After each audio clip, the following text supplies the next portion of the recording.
राज्य के मुख्य निर्वाचन अधिकारी, उनसे हम लगातार मिल रहे हैं और ये मांग कर रहे हैं कि मैनपुरी लोकसभा और दोनों विधानसभाओं में जो उपचुनाव हो रहे हैं उसमें निष्पक्ष और निर्भीक स्वतंत्रता के साथ लोग मतदान कराने की व्यवस्था करें। निर्वाचन आयोग को भी लिखा है। इस बीच में प्रोफेसर राम गोपाल यादव जी भी दिल्ली जाकर के निर्वाचन आयोग से मिले हैं और श्री अखिलेश यादव जी के निर्देश पर हम रात भी यहाँ आए हैं 9 बजे। हमारी ये मांग है कि उत्तर प्रदेश में भाजपा ने सत्ता का दुरुपयोग किया है, लगातार लोकतंत्र की हत्या करने में वो अपनी भूमिका निभा रही है। भाजपा का लोकतंत्र में विश्वास नहीं है। भाजपा के कार्यकर्ता, उनके साथ जो भी तत्व हैं, वो जो बूथ हैं उनके ऊपर कब्जा कर रहे हैं। रामपुर में और मैनपुरी में मतदान निष्पक्षता के साथ नहीं हो रहा है। मतदाताओं को वोट डालने से रोका जा रहा है। वहाँ पर पुलिस लाठीचार्ज कर रही है। मतदान में व्यवधान पैदा किया जा रहा है। मैनपुरी में ईवीएम ख़राब की जा रही है जानबूझ करके, जिससे धीमी गति से मतदान हो। ये इतनी बड़ी धांधली है लोकतंत्र में कि जिसका बयान नहीं किया जा सकता। उत्तर प्रदेश में जब से भाजपा सरकार आई है तब से लोकतांत्रिक मूल्यों का उन्होंने हनन किया है और लगातार सत्ता का दुरुपयोग करके उत्तर प्रदेश में अराजकता पैदा की है, लोकतंत्र की हत्या की है। समाजवादी पार्टी की लगातार ये मांग रही है कि उत्तर प्रदेश में नागरिक अधिकारों की सुरक्षा हो, अभिव्यक्ति की आज़ादी हो, मतदान निष्पक्षता के साथ हो, निर्भीकता के साथ हो, किसी तरह का व्यवधान ना हो। लेकिन भाजपा बाज नहीं आ रही है। इसलिए हमने आज फिर हम सभी विधायकों ने, साथियों ने ये राज्य के मुख्य निर्वाचन अधिकारी को कहा है कि तत्काल वो हस्तक्षेप करें। वहाँ के स्थानीय प्रशासन से जो लाठीचार्ज कर रहे हैं, मतदान नहीं करने दे रहे हैं। अब हम अपनी बात कह के फिर जा रहे हैं, फिर हो सकता है फिर आएंगे। बीजेपी का प्रतिनिधिमंडल आया था तो उन्होंने आरोप लगाया कि समाजवादी पार्टी के लोग गड़बड़ी कर रहे हैं। हाँ, तो वो अपने बचाव में ये बात बोल रहे हैं। यानी भाजपा का के जो नेता हैं, जो उनके लोग हैं, वो चूँकि जो बात हम कह रहे हैं, इसलिए अपने बचाव में इस तरह की बात बोलना ये भी लोकतंत्र के विरुद्ध है। भारतीय जनता पार्टी के नेता विपक्ष के प्रति बहुत ही द्वेष भावना रखते हैं। वहाँ पर लगातार जिस तरह का व्यवहार वो कर रहे हैं वो भी अलोकतांत्रिक उनका चरित्र उसे उजागर होता है। हाँ, तो फिर हमको अच्छा हम फिर कहेंगे, फिर हम लगातार बात कर रहे हैं। हमारी लड़ाई, हम देखिए लोकतंत्र बचाने वाले लोग हैं।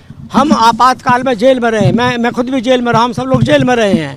हमने लोकतंत्र के लिए लगातार कोशिश की है कि जनता का जो अधिकार है लोकतांत्रिक, वो सुरक्षित रहना चाहिए। हम इस लड़ाई को जारी रखेंगे। आयोग ने कोई आश्वासन दिया है कि कुछ? हाँ, वो कर रहे हैं, वो हाँ कहा है, उन्होंने कहा है। सपा का प्रतिनिधिमंडल आज एक बार फिर से निर्वाचन आयोग पहुंचा, मुख्य निर्वाचन अधिकारी से मुलाकात की। हमारे साथ में सपा विधायक मनोज पांडे जी हैं, उनसे बात करते हैं। मनोज जी, आज बार बार आप लोग को निर्वाचन आयोग आना पड़ रहा है शिकायत लेकर, आखिर ऐसी क्या वजह? देखिए, जो परिस्थितियां आज पैदा हुई हैं, खासकर अगर हम देखें रामपुर, मैनपुरी और खतौली, रामपुर से जो दृश्य आ रहे हैं ये लोकतंत्र को तार तार करने वाले दृश्य हैं। एक तरफ एक बुजुर्ग को इस तरह मारा जा रहा है कि उसके मांस के लोथड़े हाथ से निकल जा रहे हैं। कुछ लोग अपने घर में बैठे हुए, घर में घुसकर उनकी क्रॉकरी, उनकी कुर्सियाँ, उनकी मेज, उनकी टीवी तोड़ दी जा रही है। ये वीडियो आ रही है और ये धमकाते हुए वहाँ के एक सब इंस्पेक्टर की वीडियो आ रही है कि वोट डालने जाओगे, अगर वोट डालने गए तो तुमको जिंदा नहीं रहने देंगे। मैं समझता हूँ कि आज लोकतंत्र बहुत शर्मसार हो रहा है।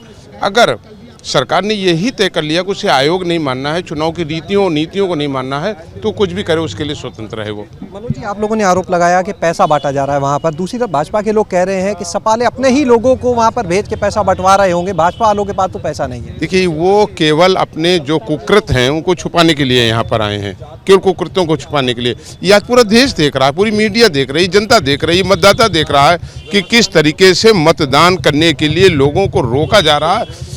कभी आप देख लीजिए, आज़ादी के बाद अभी तक रामपुर का वोट परसेंटेज, अभी क्या वोट परसेंटेज है वहाँ? 14.6% वोट पड़ा है वहाँ पर। ये अपने आप में इस चीज़ को कह रहा है कि वहाँ पर वोटिंग को, मतदान को रोका जा रहा है। भाजपा वाले एक बात कह रहे हैं कि आज अखिलेश यादव को सदन में होना चाहिए था जब मुलायम सिंह यादव जी को श्रद्धांजलि दी गई, लेकिन वो तो अपनी पत्नी के चुनाव में लगे हैं, यहाँ पर आए नहीं।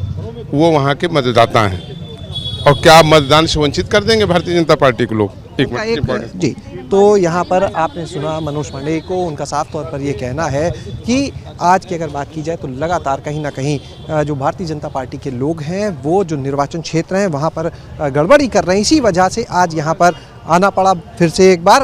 हमारे साथ में सपा विधायक मनोज पारस जी भी हैं, उनसे बात करते हैं। मनोज जी, एक सवाल, अभी मनोज पांडे जी से बात हो रही थी, उन्होंने जिस तरह से भाजपा के लोग कह रहे हैं अखिलेश यादव जी को आज यहाँ होना चाहिए था, एक आरोप वो ये भी लगा रहे हैं कि कहीं ना कहीं सपा की प्राथमिकता बूथ कैप्चरिंग है, इसलिए वहाँ पर वो हैं, यहाँ नहीं है। देखिए, बूथ कैप्चरिंग वो करता है जो हारता है। वहाँ की जनता नेताजी के साथ थी, नेताजी की हमदर्दी आज उनके दिलों में है और डिम्पल यादव जी को लाखों वोटों से जिताना चाहती है, इसलिए बूथ कैप्चरिंग की जरूरत समाजवादी पार्टी को नहीं है। Booth capturing Bharatiya Janata party के लोग अलोकतांत्रिक तरीके से कर रहे हैं, कहीं पैसा बांट करके, कहीं डरा के, कहीं धमका के, ये भी एक तरह से बूथ कैप्चरिंग का ही काम है। निर्वाचन आयोग में बात सुनी जा रही है? निर्वाचन आयोग में कोई बात नहीं सुनी जा रही। अपनी हमने कंप्लेंट लगातार हम लोग एक हफ्ते से कर रहे हैं, लेकिन अभी तक कोई ऐसे नहीं है। लेकिन अभी फिर हम लोग मिल के आए हैं, आश्वासन उन्होंने दिया है, देखिए उसमें क्या हो सकता है। लेकिन उसके बावजूद भी समाजवादी पार्टी मैनपुरी चुनाव जीतने जा रही है और रामपुर का हाल तो बेहाल आप देख रहे हैं। अभी तक 13-14% पोल पड़ा है और करीब 2 बजे हैं, 7 बजे से 2 बजे हैं, तो आप देख सकते हैं कि किस तरह वहाँ रोकने की कोशिश की जा रही है, वोटर्स को मार पिटाई करके।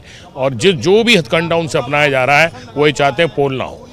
अच्छा, एक चीज़ ये जानना चाहेंगे कि भाजपा के लोग एक चीज़ और कह रहे हैं, जैसा अभी देखिए मनोज पांडे जी ने कहा कि वो वहाँ के मतदाता हैं अखिलेश जी, इसलिए उन्हें वोट डालना था, इसलिए रुके हैं।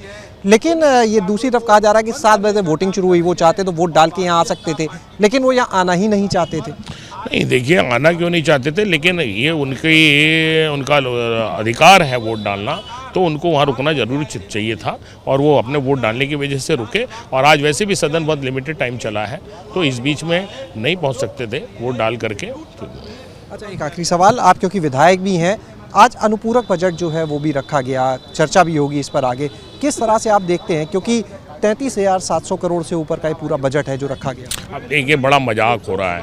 पिछले बजट का अभी तक 14-15% से ज़्यादा हिस्सा जिलों में नहीं पहुंचा और आप 33 लाख से ऊपर का हजार का बजट फिर लेकर के आए हैं, तो पता नहीं किस तरह का मजाक भारतीय जनता पार्टी इस तरह से कर रही है।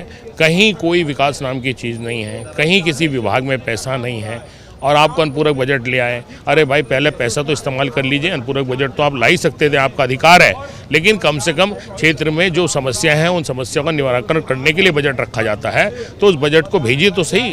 लेकिन अभी तक वो बजट रिलीज नहीं हुआ, वो बजट कहाँ जा रहा है आज तक समझ में नहीं आ रहा।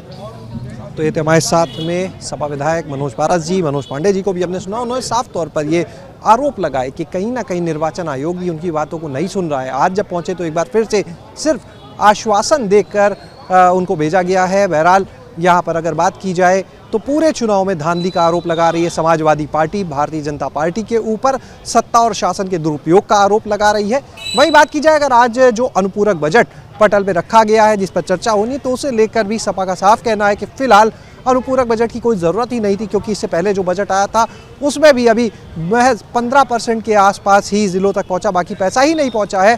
तो ऐसे में इस अनुपूरक बजट की उन्हें लगता है कि कोई ज़रूरत ही नहीं थी। कैमरा सहयोगी हरिओम के साथ शैलेश अरोरा, एबीपी गंगा, लखनऊ।